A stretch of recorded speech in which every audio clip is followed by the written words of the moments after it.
Now let's measure the height of this product. Measure the height of this side and this side. And now this side on the diagram is the side below the product. We choose tools to make a point on this surface and adjust the focal length.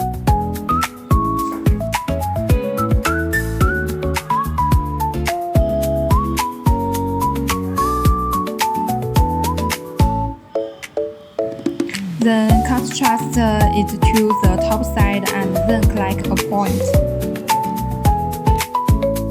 We select 2 points here in the program board and select this tool for measuring. This is the height, this is the measure value, this is standard value, actual tolerance.